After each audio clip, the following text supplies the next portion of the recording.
Assalamualaikum warahmatullahi ta'ala wabarakatuh. Alhamdulillah, di hari ke-12 ya Ustaz, hari ini di bulan Ramadan 1446 Hijriah, kami berdua, Ustaz Juma Hasan, saudara kami Ustaz Abdul Hafidh Fadli, kebetulan berada di ruangan kantor urusan agama, lagi sedang bertugas menjalankan tugas sebagai penyuluh agama Islam.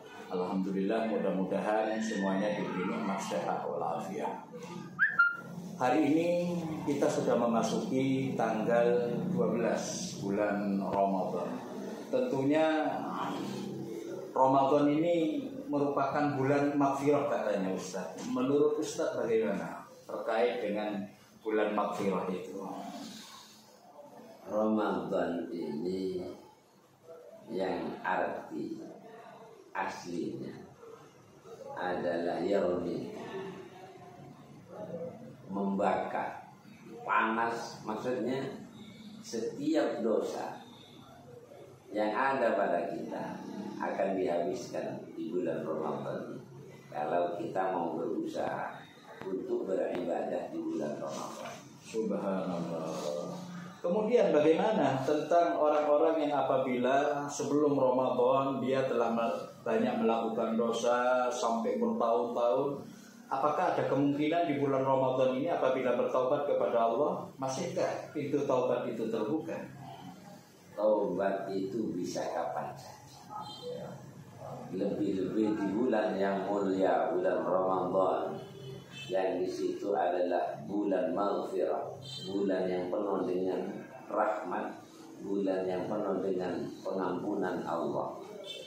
Di lain bulan Ramadan Allah saja mengampuni selagi nyawa belum nyampe di kerongkongan.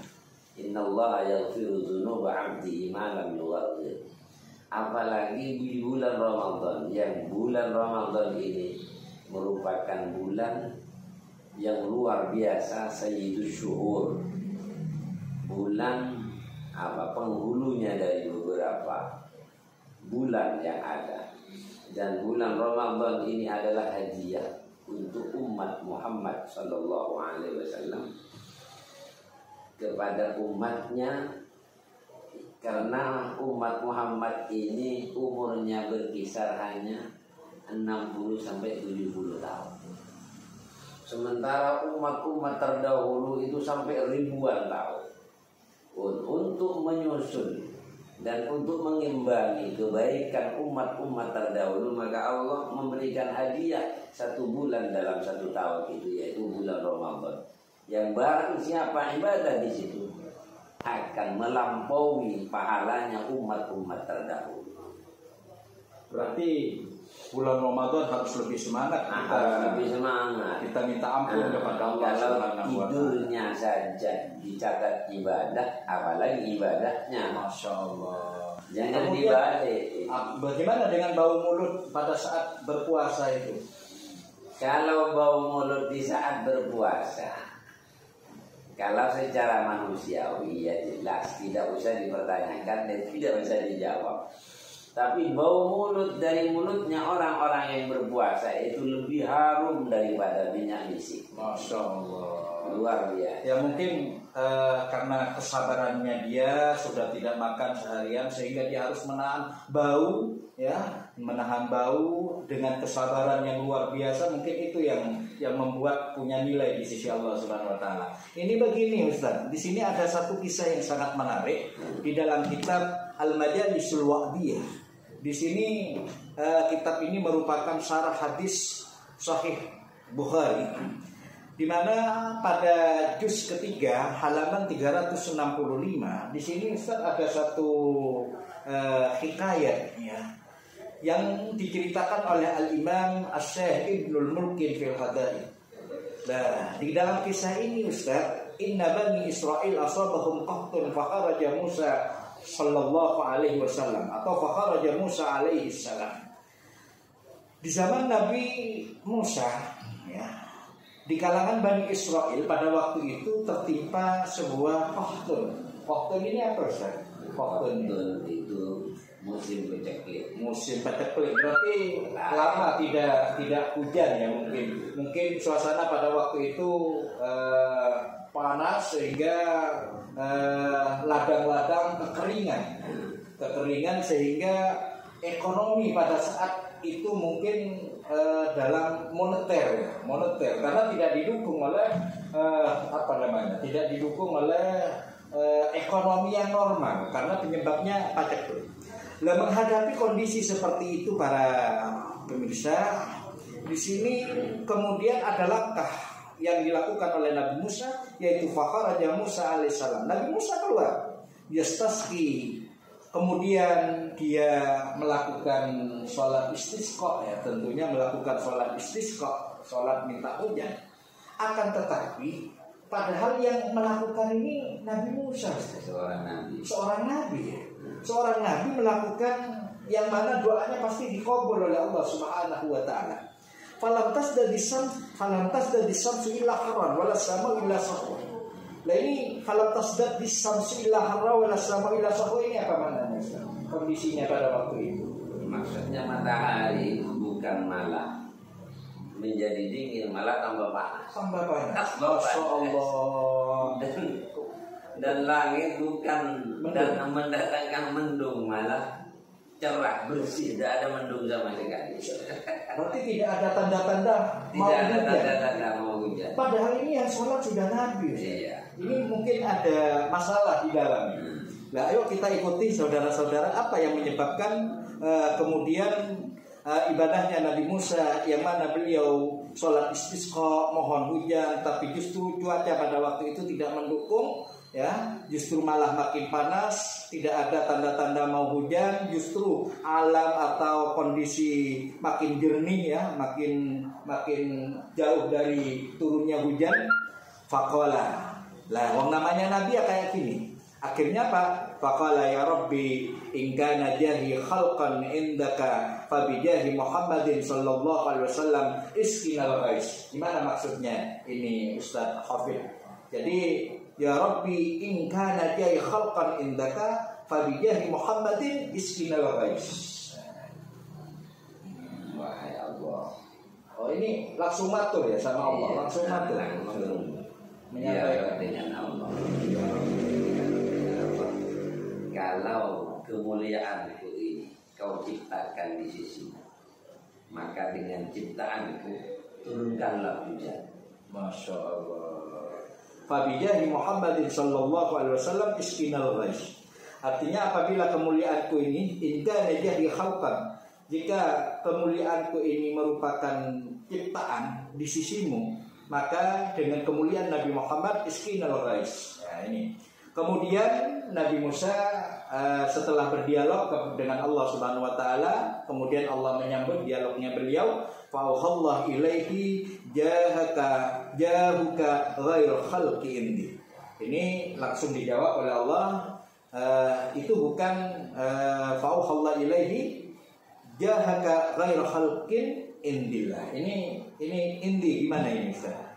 Fa'auhallahu ilaihi jahuka, ya jahuka ghaira khalqi indi. Kemudian Allah itu memberikan jawabannya, memberikan wahyu kepada Nabi Musa. Ternyata bukan kemuliaan makhluk, tapi kemuliaan kamu. Nah, kemuliaan kamu. Walakin fikum rajulun lahu arba'una sana yasini. Akan tetapi maksudnya bukan karena kemuliaan kamu saya tidak menurunkan hujan. Oh, begitu ya. Walakin fikum rajulun la arba'una sana. Akan tetapi di tengah-tengah kalian itu, ya, karena memang Nabi Musa tidak sholat istisqa sendirian. Banyak umat yang pada waktu itu juga bersama-sama dengan Nabi Musa, dan Nabi Musa tidak tahu siapa yang ikut itu.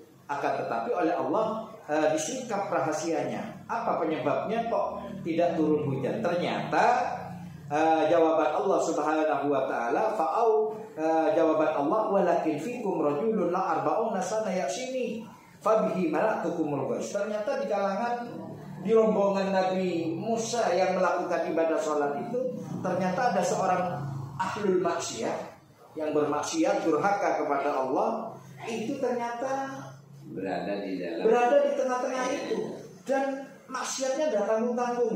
Ini 40 tahun bermaksiat kepada Allah, 40 tahun. Ini yang menyebabkan panas. Jadi intinya maksiat itu membuat panas, suasana panas. Jadi kalau kondisi kita ingin dingin, ingin sejuk, ekonomi normal, maka paling tidak kita harus banyak bertaubat. Ya paling tidak kita harus, kalau pemerintah Ustaz mungkin karena punya kekuasaan ini yang harus menyetop mungkin ya maksiat, apalagi di bulan Ramadan ya. Ini tugas pemerintah dengan kekuasaannya harus bisa memperkecil atau kalau bisa menghabiskan, membuat ludes lah maksiat yang bertebaran di mana-mana. Karena apa? Karena demi menciptakan kondusivitas. Nah, termasuk itu ya. Ternyata ada di situ. Ya ayyuhal as alladzi arbaun. Nah, kemudian aqsamtu 'alaika an tahruja min bainina. Nah, ini. Kemudian itu yang menyebabkan faqama Musa khatiban. Setelah mendapatkan informasi kalau di dalam dirinya, dalam kelompoknya ada orang yang ahlu maksiat, akhirnya Nabi Musa itu berdiri, kemudian berkhutbah, berpidato, waqala ya ayyuhal as alladzi law arba'una sanah ya'si rabbahu aqsamtu 'alaika an takhruja min bainina.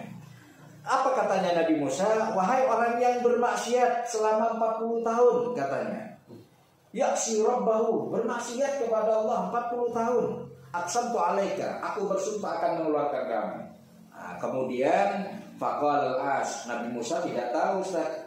Ternyata diam-diam orang yang ahlu maksiat itu faqal as fi nafsi. Ini maksudnya bagaimana? Faqal as fi nafsi. Orang yang maksiat itu lalu berkata di dalam hati. Oh, berketak atau gimana kalau maduranya ya. Berkata dalam hatinya.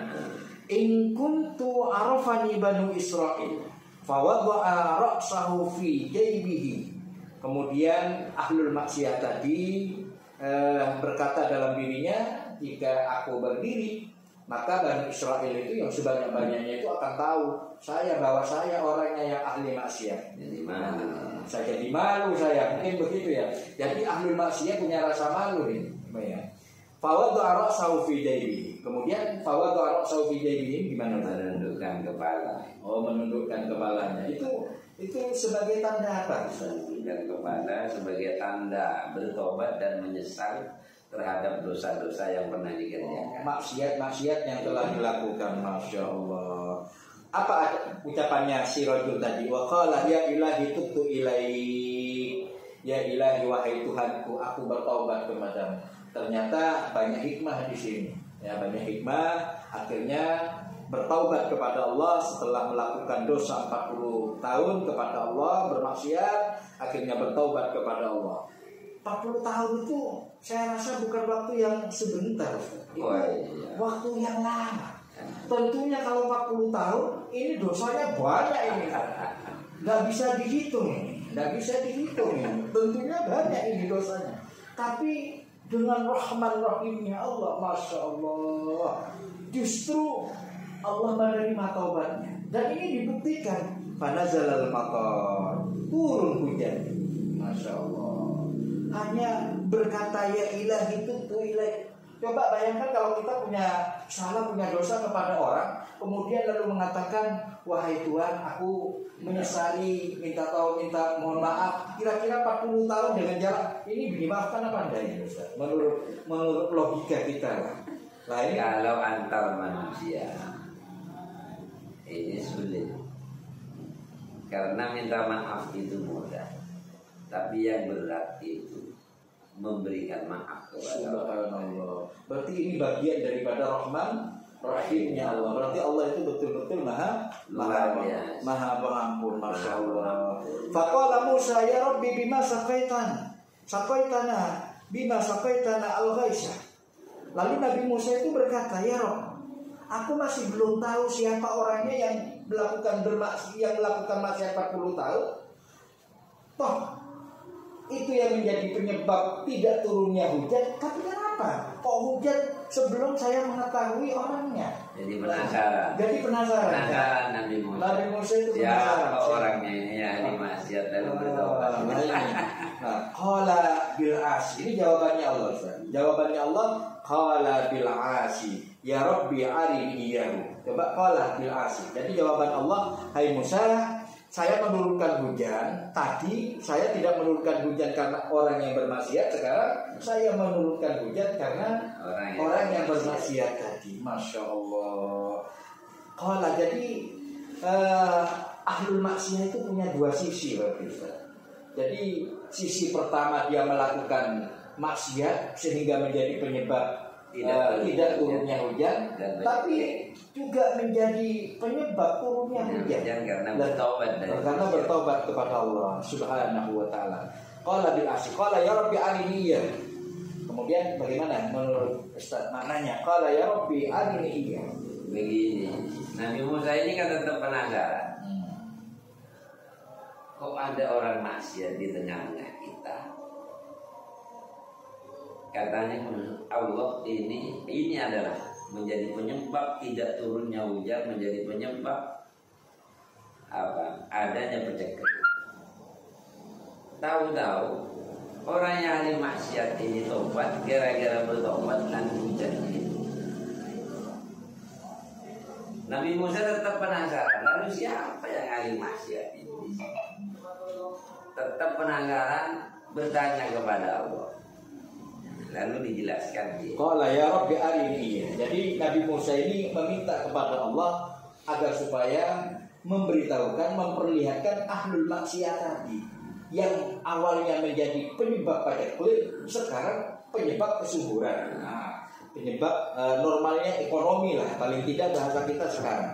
Faqala, ini jawaban Allah yang mungkin para saudara-saudaraku dimanapun berada, ini jawaban Allah yang perlu kita tiru. Ini akhlak yang paling tinggi yang harus kita contoh. Ternyata Allah Subhanahu wa taala itu berfirman, faqala ya Musa ana ma fatahtuhu hala maksiyatihi fakaifa afdahuhu wa qattaba. Monggo Ustaz, maksudnya jawaban Allah terhadap Nabi Musa ini. Ketika Nabi Musa ini penasaran terhadap ahli maksiat, yang pertama menjadi penyebab tidak turunnya hujan, dan yang kedua menjadi penyebab turunnya hujan. Siapa yang ahli maksiat ini? Lalu Nabi Musa ini tetap memaksa. Allah menjawab. Jawabannya, Musa, saya tidak mempermalukan orang pada saat dia berbuat maksiat. Apalagi setelah ia bertobat kepada Allah, lalu saya mau membuat malu mereka. Tidak bisa. Masya Allah. Luar biasa sifat Jadi Rahman Rahimnya Allah, Raufur Rahim. Ternyata Allah itu walaupun kita sudah bermaksiat berkali-kali kepada Allah Subhanahu wa taala, tapi kita tidak pernah dipermalukan oleh Allah Subhanahu wa taala. Selalu ditutupi ya Ustaz, selalu ditutupi ya kemaluan kita. Bagaimana agar supaya umat Muhammad terutama ya, dia agar supaya tidak malu terhadap maksiat yang dilakukan. Lalu kemudian tentunya Allah tidak akan membuat malu pada saat dia sudah kembali ke pangkuan Allah Subhanahu wa taala. Ditutupi oleh Allah. Allah tetap berharap orang ini bisa bertobat kembali lagi kepada Allah. Kemudian relevansinya, hubungan daripada kisah ini dengan Ramadan itu apa Ustaz? Dengan tema tadi bahwa Ramadan itu merupakan bulan ampunan Allah Subhanahu wa taala. Di selain Ramadan, Allah mengampuni dosa-dosa kita. Apalagi di bulan Ramadan, yang di bulan ini penuh dengan maghfirah, penuh dengan pengampunan, penuh dengan rahmat, dan juga bulan yang penuh dengan kasih sayang yang luar biasa yang tidak dimiliki oleh bulan-bulan yang lain. Jadi akhirnya kita ini penting saudara-saudara, katanya Ki Abdul Hafid, ini penting di bulan Ramadan ini kita harus lebih fokus mengkritisi diri. Kalau kita lebih banyak salahnya, lebih banyak maksiatnya, lebih banyak dosanya. Yuk di bulan suci Ramadan